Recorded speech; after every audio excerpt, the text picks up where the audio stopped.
صلى الله على محمد. الحمد لله رب العالمين والعاقبة للمتقين والصلاة والسلام على أشرف الأنبياء والمرسلين وعلى آله وصحبه أجمعين أما بعد. أعوذ بالله من الشيطان الرجيم. بسم الله الرحمن الرحيم. يا أيها الذين آمنوا اتقوا الله ولتنظر نفس ما قدمت لغد واتقوا الله إن الله خبير بما تعملون. صدق الله العظيم وصدق رسوله النبي الكريم. إن الله وملائكته يصلون على النبي يا أيها الذين آمنوا صلوا عليه وسلموا تسليما. الصلاة والسلام عليك يا سيدي يا رسول الله وعلى آلك وأصحابك يا حبيب الله. اللهم صل على سيدنا ومولانا محمد معدن الجود والکرم وآلہ وبارک وسلم. حمد و صلاۃ کے بعد اللہ تبارک و تعالیٰ نے قرآن مجید سورۃ الحشر کے اندر ارشاد فرمایا ہے کہ یا ایھا الذین آمنوا اتقوا اللہ، اے ایمان والو اللہ سے ڈرو.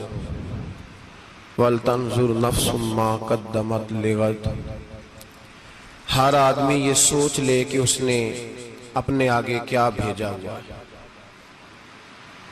جو اس نے آخرت کے لیے جمع کرایا ہے وہ کیا ہے، یہ غور کر لے وہ.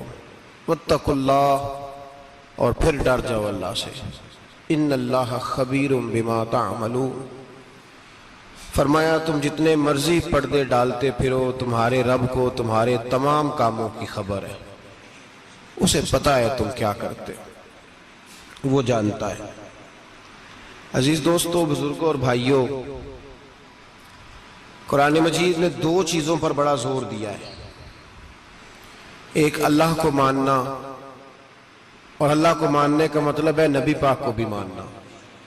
اللہ کو ماننے کا مطلب ہے کتابوں کو بھی ماننا، قرآن پاک کو بھی ماننا. لیکن دو باتیں آپ کو زیادہ ملیں گی، ایک ایمان، اور اس کے بعد سب سے زیادہ زور ہے ایمان بالآخرت پر. آخرت کو مانو.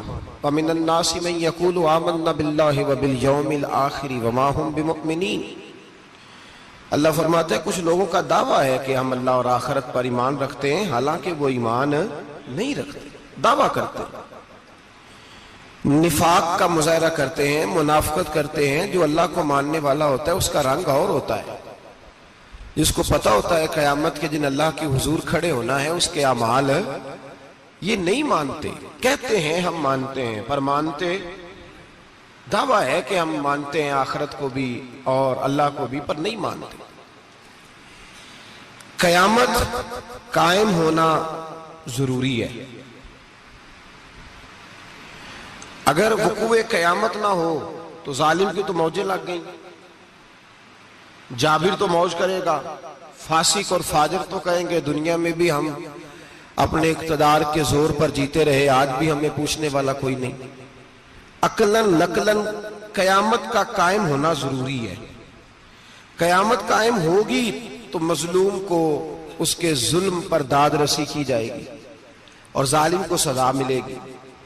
ایک آدمی ساری زندگی دنیا کے اندر لوٹ مار کرتا رہا، دھوکہ فریب فراڈ کرتا رہا، اس کی راتیں شراب و کباب میں گزر گئیں، وہ مرے اور بات ختم ہو گئی، ٹھیک ہے موج کر کے چلا گیا. ایک آدمی ساری زندگی اس نے اللہ تبارک و تعالیٰ کی رضا کے لیے اپنی نظر کی حفاظت کی، زبان کی حفاظت کی، یہاں تک کہ دل کی بھی حفاظت کی، وہ بھی مرے تو معاملہ ختم ہو گیا. اس طرح تو پھر سرکش کا کچھ بنے گا ہی نہیں. نظام زندگی ساری اس کی سوچ ختم ہو کے رہ جائے گی اگر قیامت قائم نہیں ہوتی. قیامت کا قائم ہونا حق ہے. اس لیے قرآن مجید نے ایک جگہ پہ نہیں 20 جگہ پہ یہ بیان فرمایا ہے کہ قیامت ضرور قائم ہوگی. قیامت، اور وہ قائم ہو کر اپنے سارے لوازمات سمیت قائم ہوگی. میرے نبی پاک صلی اللہ علیہ وسلم نے فرمایا مظلوم کو حق ملے گا، ظالم کو سزا ملے گی۔ جابر اس دن اللہ کی بارگاہ میں رسوا کیے جائیں گے، جن پر جبر کرتے رہے انہیں اللہ کے حضور سے عطا کیا جائے گا۔ قیامت کا وقوع ہونا ضروری ہے، اور قیامت تو جب قائم ہوگی تب ہوگی، دنیا میں بھی ایسا ہوتا ہے۔ ظلم کا انجام ٹھیک نہیں ہوتا، جبر کا انجام، جھوٹ کی زندگی لمبی نہیں ہوتی،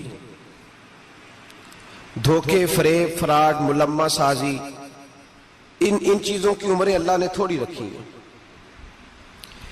وقتی طور پر ظالم کو، دھوکے باز کو، جابر کو جو مہلت ملتی ہے وہ سمجھتا ہے میری سیاست کام کر رہی ہے، وہ سمجھتا ہے میں بڑا دانا ہوں، بڑا چالاک ہوں، دیکھ لو اتنے ظلم کے، جبر کے، دھوکے کے باوجود بنا ہوا ہوں۔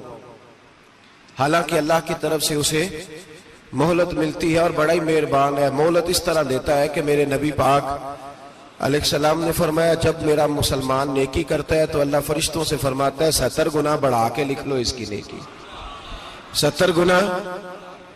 اور جب گناہ کرتا ہے تو اللہ فرماتا ہے ٹھہر جاؤ ابھی لکھنا نہ، اسے ٹائم دو۔ یا اللہ کتنا؟ فرمایا 24 گھنٹے تو دو، ہو سکتا ہے توبہ کر لے، یہ اس کی مہربانی ہے۔ اب وہ جو اللہ نے مہلت دی ہے نا کہ شاید توبہ کر لے، لوگ سمجھتے ہیں میری چالاکی کی وجہ سے نظام سیٹ چل رہا ہے، میں بڑا تیز ہوں، 2 4 5 باتیں بولتا ہوں سب صحیح ہو جاتا ہے۔ لوگ اس کو اپنی دانائی سمجھ لیتے ہیں، حالانکہ وہ اللہ کی طرف سے۔ فرعون نے کئی 100 سال حکومت کی، اور اس طرح اس نے ظلم کیے کہ لاکھوں اور ہزاروں بچے قتل ہی کرا دیے، 12,000 عورتوں کے پیٹ میں حمل تھا اس نے ضائع کرا دیا۔ جب حضرت موسیٰ علیہ السلام اپنی قوم کو لے کے نکلے، راستے میں دریا آ گیا، فرعون پیچھے لگا ہوا تھا، وَإِذْ فَرَقْنَا بِكُمُ الْبَحْرَ فَأَنْجَيْنَاكُمْ، اللہ فرماتے تمہارے لیے میں نے دریا کو پھاڑا اور تمہیں نجات دے دی، وَأَغْرَقْنَا آلَ فِرْعَوْنَ، اور فرعون کو غرق کر دیا، وَأَنْتُمْ تَنْظُرُونَ، تم کھڑے دیکھ رہے تھے۔ اب جب حضرت موسیٰ دریا کے کنارے پہنچے تو فرعون بھی پیچھے آیا۔ فرعون لوگوں سے کہا کرتا تھا کہ میں کہتا ہوں تو دریا چلتا ہے، میں کہتا ہوں تو ہوائیں آتی ہیں، میرے حکم کے پابند ہے سارے۔ جاگ رہے ہیں نا آپ حضرات، غور فرمائیے گا بات پر۔ دعویٰ تھا اس کا کہ میں کہتا ہوں تو نظام زندگی چلتا ہے۔ اب جب دریا کے کنارے پہنچی حضرت موسیٰ علیہ السلام تو اللہ نے حکم دیا کہ آپ عصا ماریں۔ جناب موسیٰ نے عصا مارا، 12 رستے بن گئے۔ اب حضرت موسیٰ کی قوم گزر رہی تھی تو فرعون سے پوچھنے لگے کہ تو کہتا تھا میرے حکم سے چلتا ہے، تو وہ تو حضرت موسیٰ نے ڈنڈا مارا ہے تو رستہ بن گیا ہے۔ باز نہیں آتا انسان باز بنے بڑے ہیں اس کے پاس، بڑی دلیلیں ہیں، جھوٹ سچ بول کے اپنے آپ کو مطمئن کرتا ہے، آخر دم تک تبدیل ہونے کو تیار نہیں ہوتا، دلیلیں گھڑتا رہتا ہے، بناتا رہتا ہے، شور کرتا ہے جان بوجھ کے۔ بھئی تو کہتا تھا میرے چلانے سے چلتا ہے، تو باز ابھی بھی نہیں آیا۔ کہنے لگا میں نے ہی حکم دیا ہے کہ ذرا پھٹ جا، مجھے یہ زندہ چاہیے۔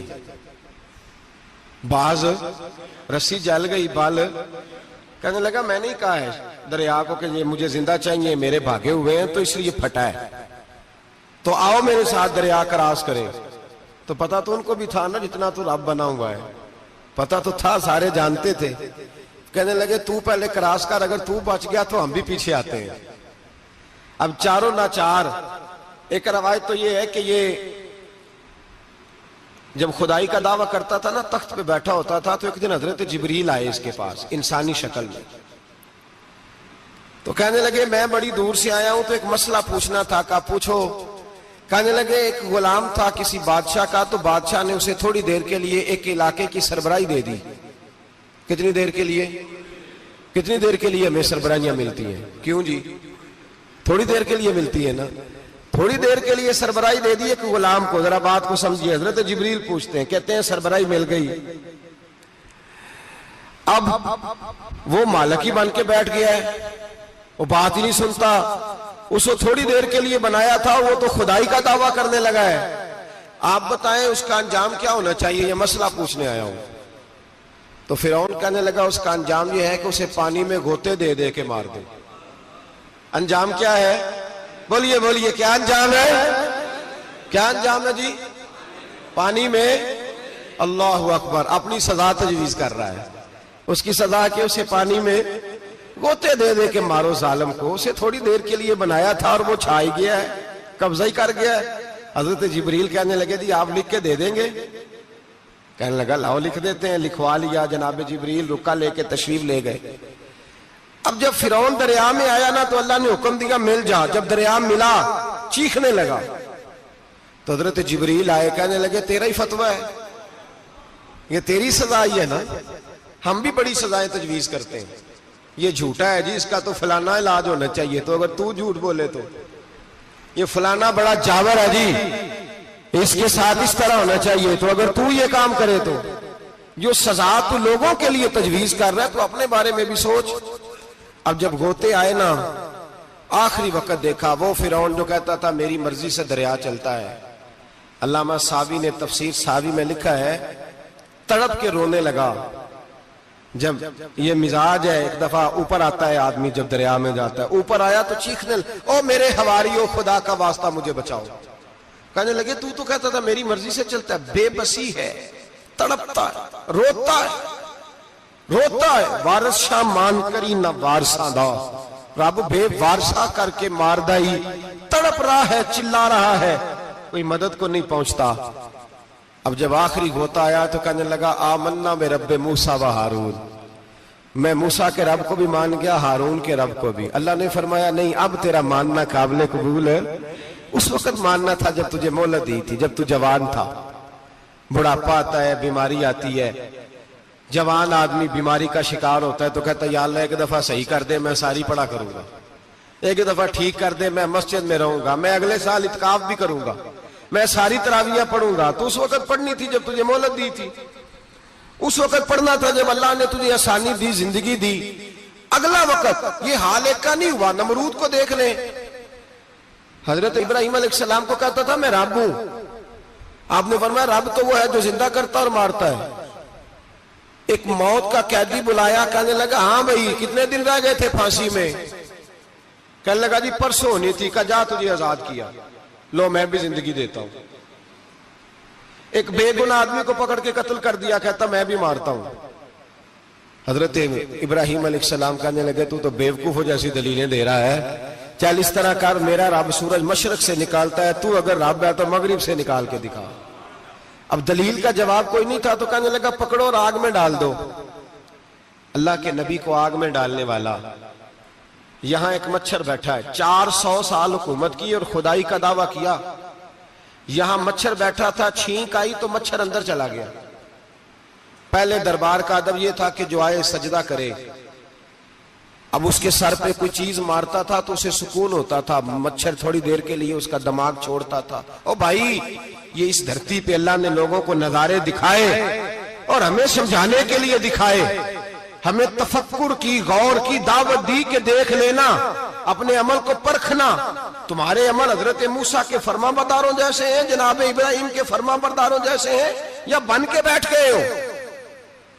اب دربار کا ادب یہ ہے, بے بسی کا یہ حال ہے کہ جوتے لٹکتے ہیں دربار میں, جو آتا ہے جوتا کھینچتا ہے. اور ادب یہ ہے کہ 10 جوتے نمرود کے سر پہ مارو, اور 400 سال جوتے لگتے رہے.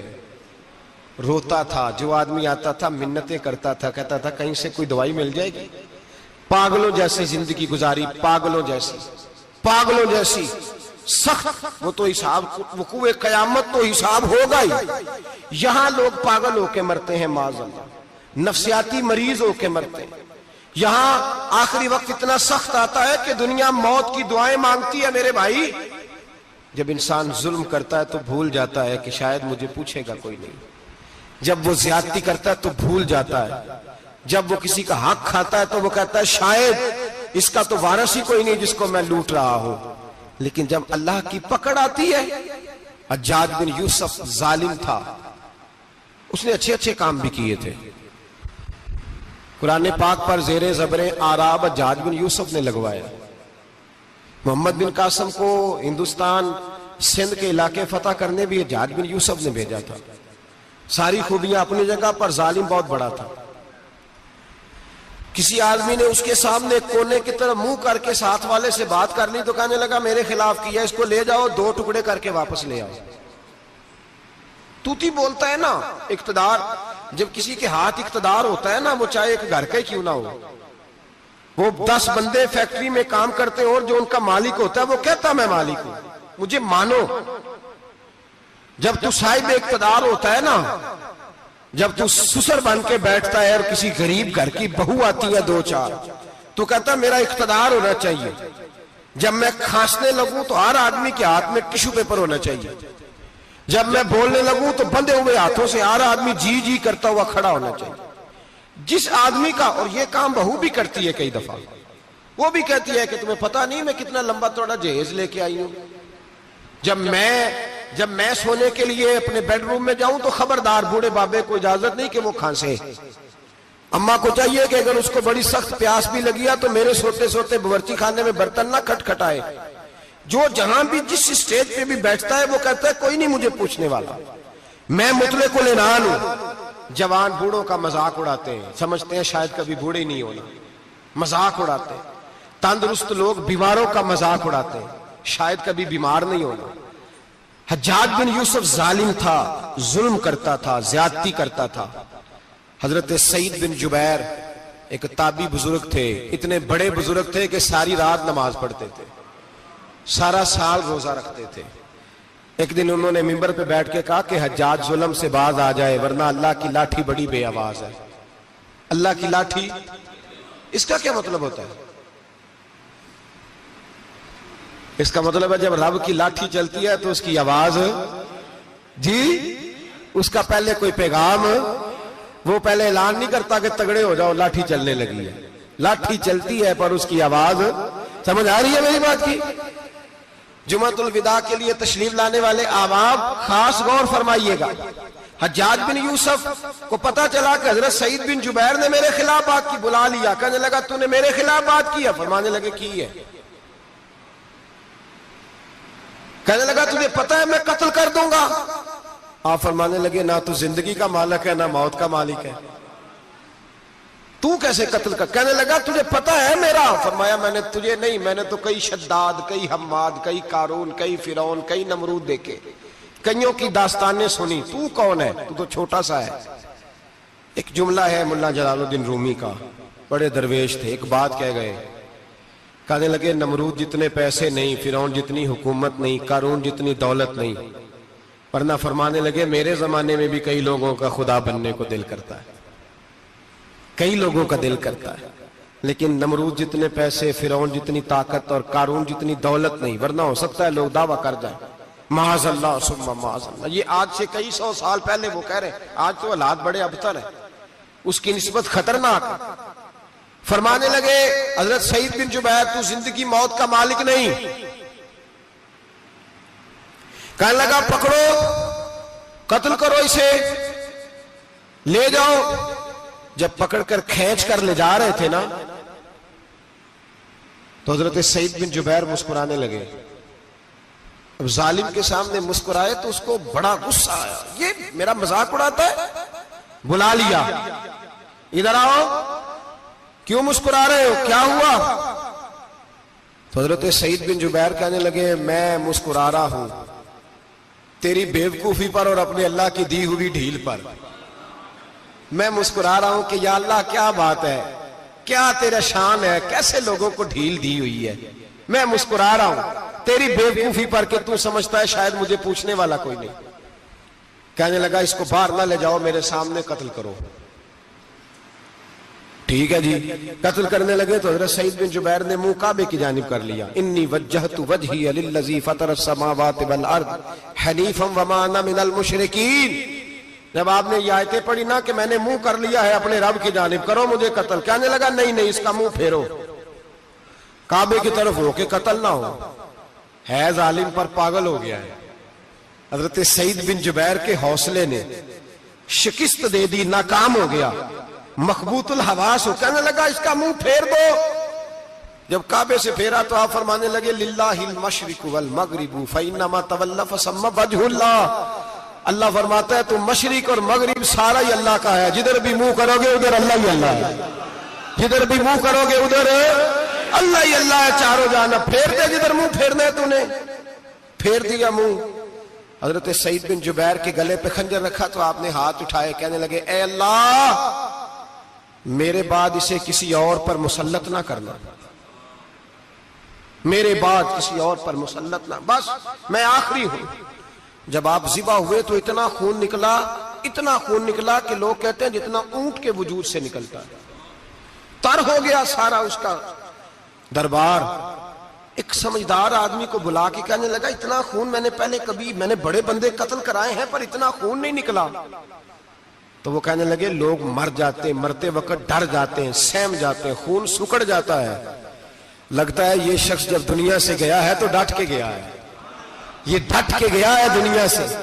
حجاج بن یوسف رات کو سویا تو تڑپ کے اٹھا، کیا ہوا؟ گھر والے کہنے لگے کیا ہوا؟ کہنے لگے سعید بن جبیر خواب میں آئے اور کہتے ہیں اٹھ مجھے بتا تو نے مجھے کیوں قتل کیا، بتا کیوں مارا؟ اگلی رات پھر سویا تو وہی خواب، پھر سویا تو وہی خواب۔ گناہ نفسیاتی مریض بنا دیتا ہے، ظلم تجھے مخبوط الحواس کر دیتا ہے۔ جب تو زیادتی کرتا ہے تو اللہ فرماتے ہیں کہ تو اللہ کو بھولتا ہے، اللہ تجھے اپنا آپ بھلا دیتا ہے، پھر تو بھول جاتا ہے، پھر تو سیدھے رستے پہ چلتا ہے پر بھٹک جاتا ہے، پھر تو صحیح رستوں کا تعین کر کے بھی گمراہ ہوتا ہے، پھر تو روز وہی گاڑی چلاتا ہے پر اب جب تو بریک لگاتا ہے تو نہیں لگتی۔ جب گناہوں کے ساتھ تو مخبوط الحواس ہوتا ہے تو روز وہ کاروبار کرتا ہے، لیکن جب تیرے گناہ تجھے گھیر لیتے ہیں پھر اسی کاروبار میں تو نقصان اٹھاتا ہے۔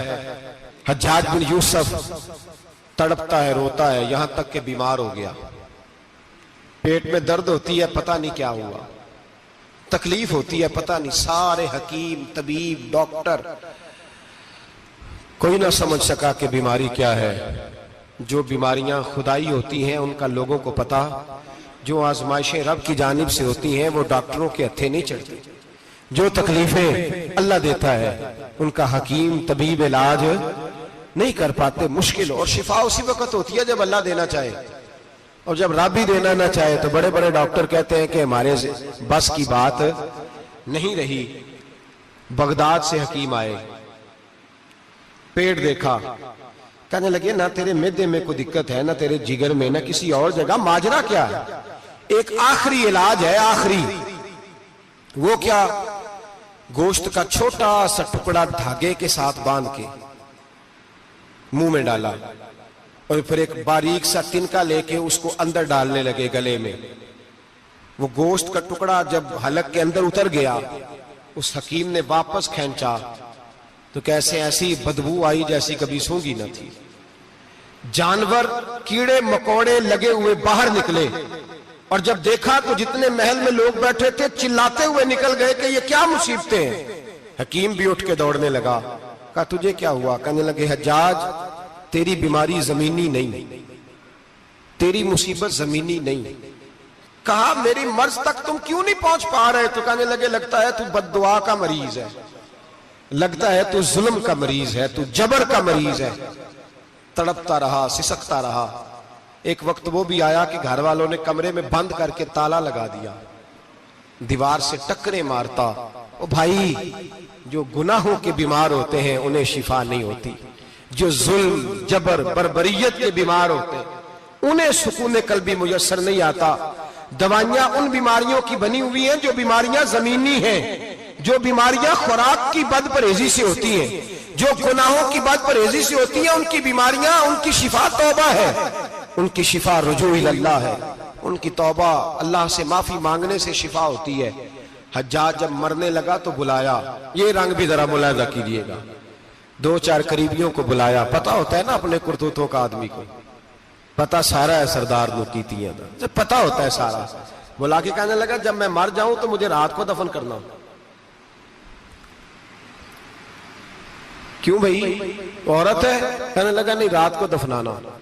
ٹھیک ہے، رات کو دفنا دیں گے۔ پھر کہنے لگا جب صبح ہو جائے تو صبح ہونے سے پہلے پہلے میری قبر زمین کے برابر کر دینا، نشان مٹا دینا۔ کہا وجہ؟ تو کلمہ پڑھتا ہے، حضور کا حکم ہے کہ قبر کم از کم ایک بالش، ایک گٹ اونچی ہونی چاہیے زمین سے، کم از کم، تو تیری قبر مٹا دے، وجہ؟ پتہ ہوتا ہے اپنے ظلموں کا۔ کہنے لگا مجھے پتا ہے لوگ میرے مرنے کے بعد میری قبر بھی نہیں چھوڑیں گے.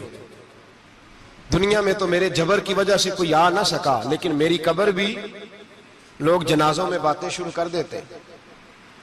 جنازوں میں نے ایسی بھی داستانیں سنی ہیں کہ کوئی مرا تو لوگ جوتوں کا ہار قبر پہ ڈال آئے. نہیں بھائی، تو جب زندہ تھا تو تیرے جبر ظلم کی وجہ سے نہیں کو بول سکا. ایک تو ہے قیامت میں حساب ہوگا، یہاں دنیا میں حساب ہونے لگتا. اتنی لمبی زبانیں لوگوں کی لٹک کر مرتے وقت باہر نکل آتی ہیں. دعا کریں، جمعہ ہے، اللہ تعالیٰ ایمان کی موت عطا فرمائے. دعا فرمائے رب تعالیٰ اللہ تبارک و تعالیٰ توبہ کر کے جانے کی توفیق عطا فرمائے. جاگے جاگے اور سنے اور دعا کرے، اے اللہ تو ہمیں ظلم سے ویسے ہی محفوظ فرما. اگر ہم زیادتی کرنے لگے تو اے اللہ ہمیں اس سے منع فرما. ہمیں اس سے تو یہ توفیق دے کہ ہم باز آ جائیں اس گناہ سے.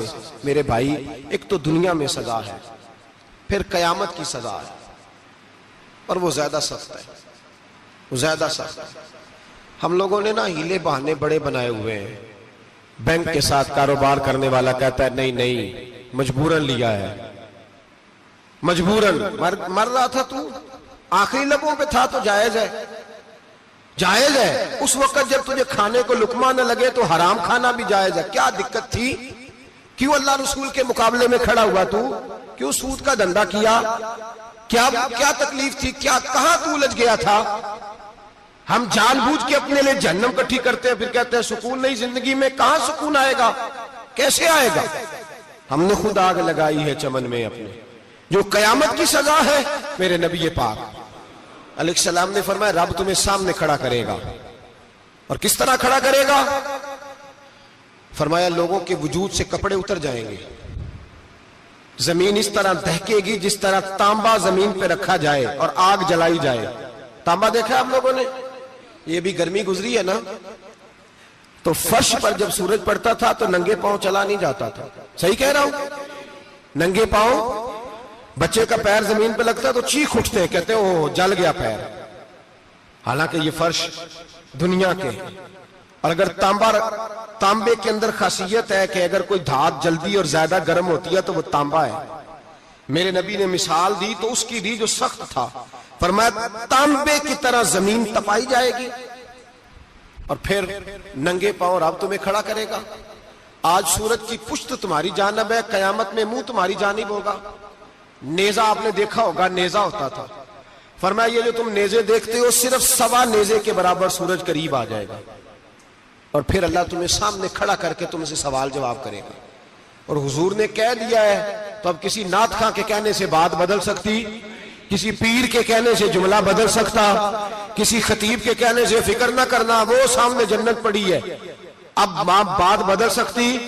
خدا کی رحمت پر بھروسہ رکھنا ضروری ہے، نبی پاک کی شفاعت کی امید رکھنا. بولیے. لیکن جو حضور نے بیان کیا ہے اس کو ماننا بھی یہ بھی ضروری ہے. میرے نبی پاک نے فرمایا اللہ تم سے حساب لے گا اور اللہ پوچھے گا، تم نے جواب دینا ہے. حضور کس شے کا؟ فرمایا جو پہنتے ہو اس کا جواب نہیں دینا، جو کھاتے ہو اس کا جواب نہیں دینا، جو اللہ کے رستے میں دیتے ہو اس کا جواب، باقی ہر شے کا جواب دینا ہے. ادھر جو پلاٹ ہے اس کا بھی جواب دینا ہے، اور وہ جو بچوں کو پیسے بتائے ان کا بھی جواب دینا ہے، جو چھپائے ہیں ان کا بھی. ثم لتسألن یومئذ عن النعیم.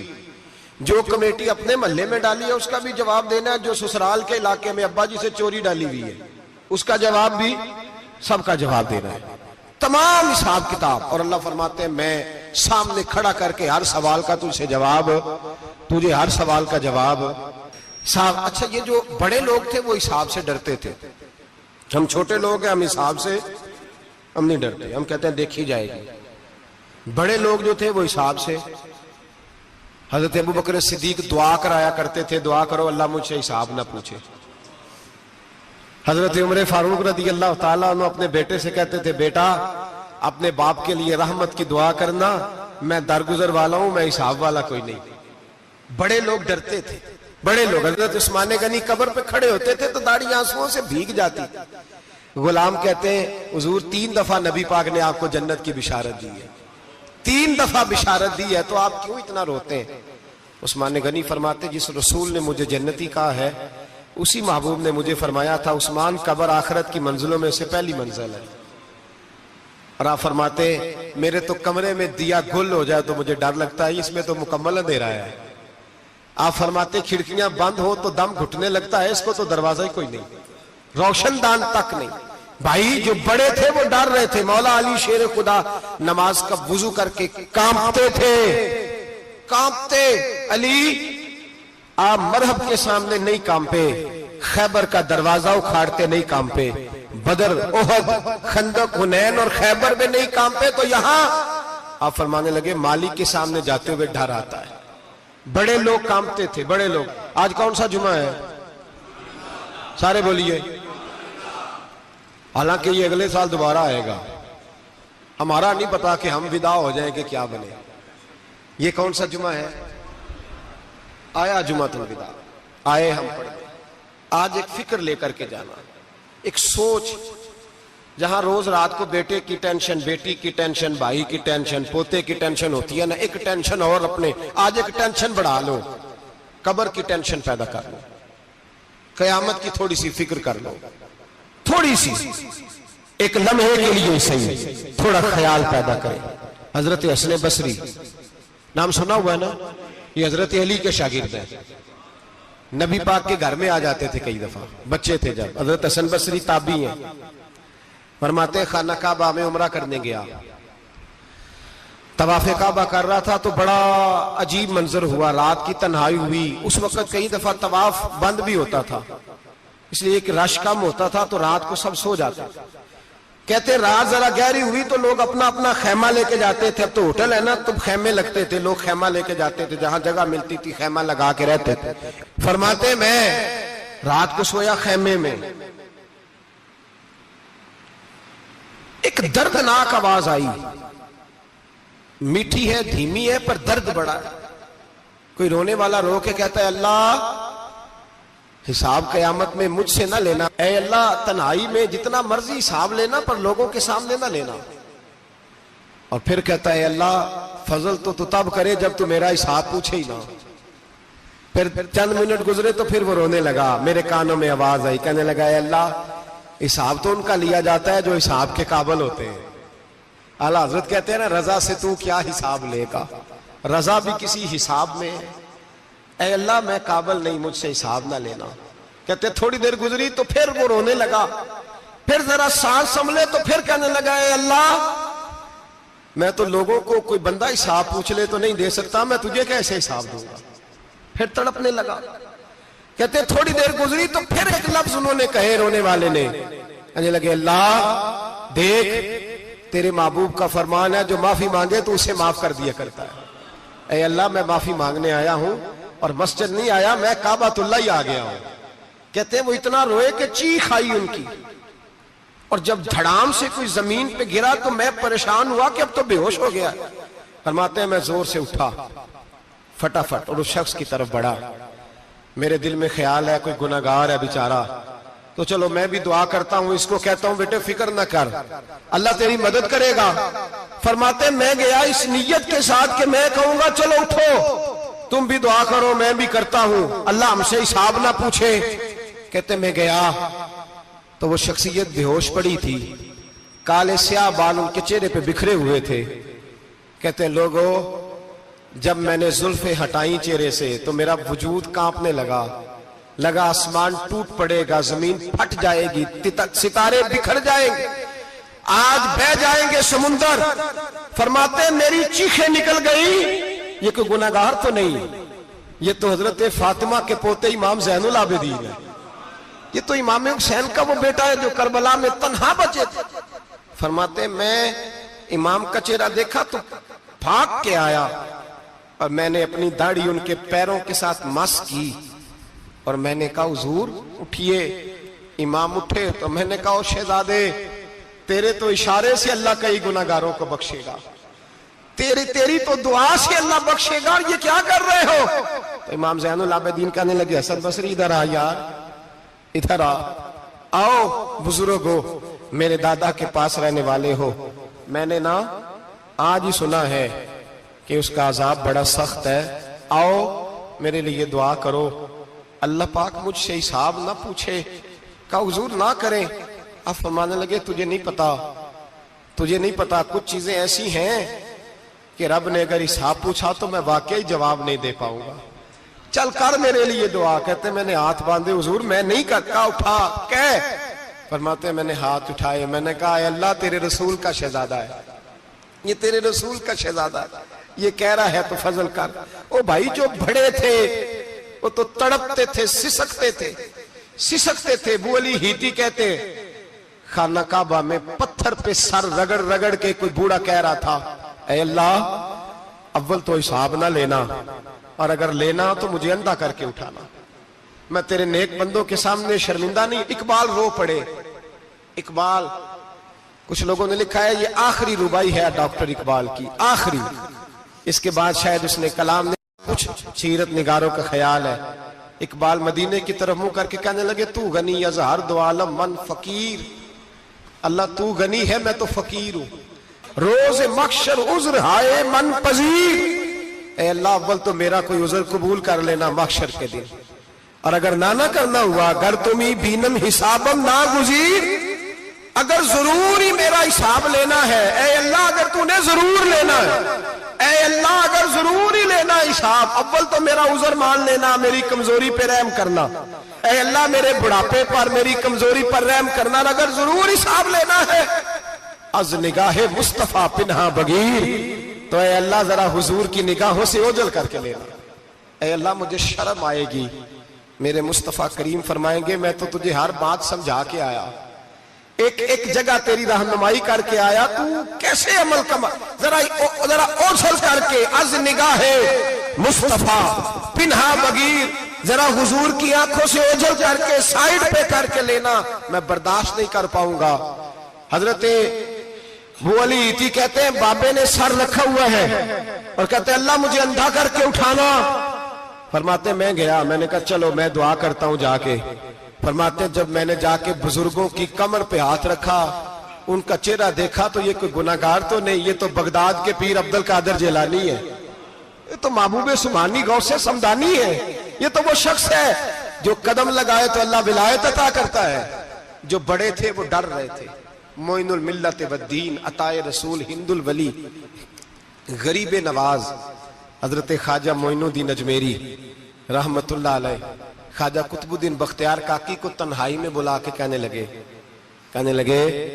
معین الدین سید زادہ ہے، معین الدین حضور کے خاندان میں پیدا ہوا ہے، معین الدین سے اس کے پیر کو بڑی امیدیں تھیں، معین الدین کو رسول پاک نے ہندوستان بھیجا تھا، پر قطب الدین یار معین الدین تبلیغ کا حق نہیں ادا کر سکا۔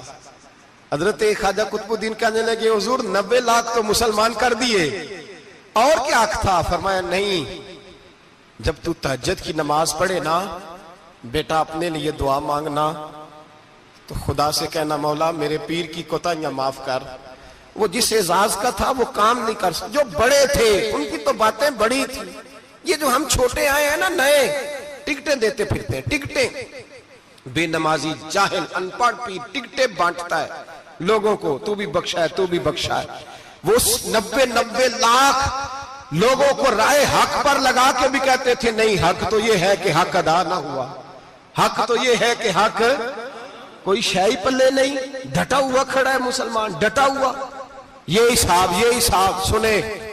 کسی نے حضرت ابو ہریرہ سے کہا کہ کوئی ایسی حدیث سناؤ جو آپ کو بھی بڑی محبوب ہو۔ حضرت ابو ہریرہ نے چیخ ماری، رونے لگے اور بے ہوش ہو گئے، پھر ہلایا پانی پلایا، اٹھے، کہا حضور بات کی تھی حدیث سنائے، پھر رونے لگے۔ ہمیں تو نہیں نہ رونا آتا، ہمیں تو تب آتا ہے جب بیٹا بات نہ مانے، ہمیں تو تب آتا ہے جب کاروبار میں نقصان ہو جائے، ہمیں تو تب رونا آتا ہے جب ہمارا کوئی دوست ہمارے بارے میں غلط بات کر دے، بے عزتی دنیا کی ہو جائے۔ حضرت ابو ہریرہ 3 دفعہ ہوش آیا، 3 دفعہ روئے اور کہنے لگے عزیزو یہ وہ والی حدیث ہے کہ میں سوچتا بھی ہوں تو میں تڑپ اٹھتا ہوں۔ کہا کون سی حدیث؟ تو حضرت ابو ہریرہ کہنے لگے میں نے نبی پاک سے سنا ہے قیامت میں سب سے پہلے علماء کا حساب ہوگا، سب سے پہلے۔ علماء کا. رب کریم فرمائے گا تمہاری دین کے نام پر بڑی موجیں تھیں، تمہارے بڑے پوسٹر چھپتے تھے، لائنیں بنا کے لوگ تمہارے ہاتھ چومتے تھے، لوگ تمہاری گڑی کو بھی چومنا اپنے لیے سعادت سمجھتے تھے. بتاؤ میرے رسول کے نام پر کھانے والوں کیا کر کے آئے ہو؟ عمل بتاؤ، عمل. موج بڑی کی نا تم نے، بتاؤ عمل. علماء عالم عرض کرے گا اے اللہ میں جگہ جگہ تیرے رسول کے دین کی بات کرتا تھا، میں قرآن کے درس دیتا تھا، میں راتیں بیدار رہ کے تیاریاں کرتا تھا، میں جو بن سکا کیا. رب فرمائے گا نہیں، تو نے تو اس لیے کیا تھا کہ لوگ تجھے پیر صاحب کہیں، مولانا صاحب کہیں، تیرے نعرے لگائیں، تو لگے نہیں پھر تیرے نعرے؟ پھر لوگوں نے لمبے لمبے القابات پکارے نہیں تیرے؟ حضور سید عالم علیہ السلام فرماتے پہلا حساب اس کا لے گا جو عالم کہلاتا تھا. رب پوچھے گا تجھے طاقت دی، ہمت دی، بولنے کی صلاحیت دی، اپنے فضل سے دی، بتا کیا کما کے آیا ہے. حضرت ابو ہریرہ روتے ہیں، کہتے ہیں میں بھی تو حدیثیں سناتا ہوں، میں بھی تو عالم ہوں، میرے پیچھے بھی تو لوگ بھاگتے ہیں. لوگوں بتاؤ اگر اللہ نے ابو ہریرہ سے پوچھا تو کیا جواب دے گا؟ اللہ فرمائے گا علماء کے لیے بخاری مسلم ہے، انہیں اٹھاؤ اور جہنم میں ڈال دو. امام غزالی فرماتے ہیں اگر کسی عالم کو سزا ملی تو سب سے سخت عالم کو ملے گی. دعا فرمائیں اللہ میرے جیسے لوگوں کو ہدایت کا رستہ عطا فرمائے، اور جو کہتے ہیں سمجھتے ہیں اللہ اس پر عمل کی توفیق عطا فرمائے. فرمایا حضرت ابو ہریرہ نے دوسرے نمبر پر سخی اللہ کی بارگاہ میں کھڑا کیا جائے، مالدار.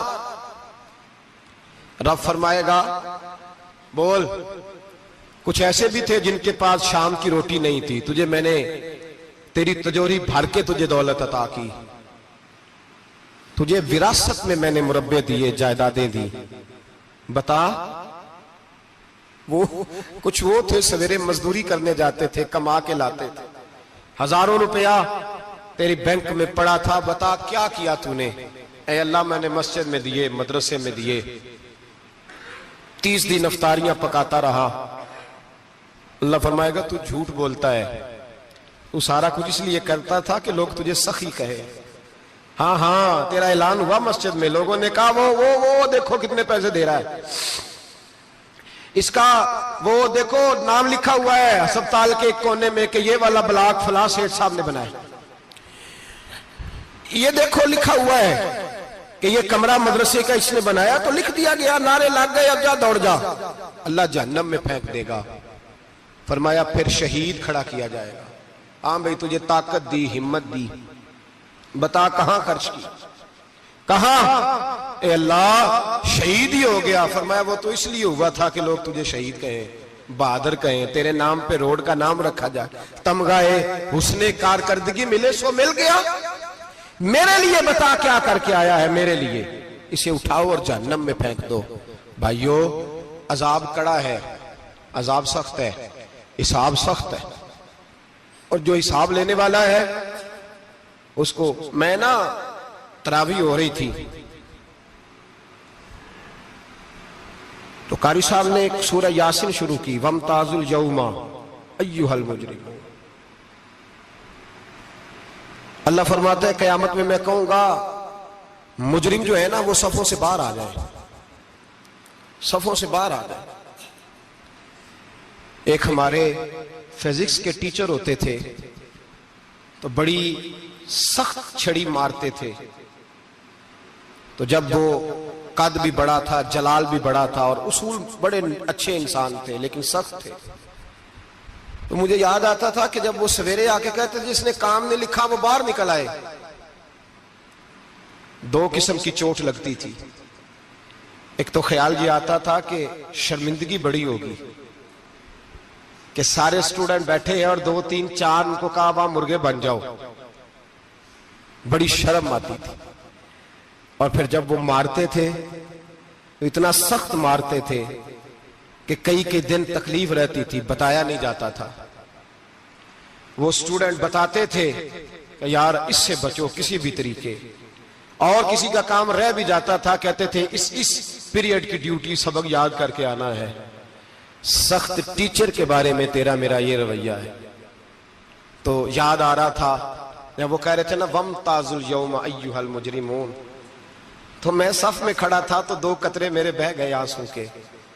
مجھے ساتھ بچہ کہنے لگا تبھی یہ ٹھیک ہے، میں نے کہا تبھی یہ تو ٹھیک ہے، کچھ یاد آ گیا ہے کہ میدان محشر میں یہاں تو چھپے ہوئے ہیں نا عیب، چھپے ہوئے، اور بھائی رب بڑا کریم ہے، عیبوں کے باوجود نوازتا ہے۔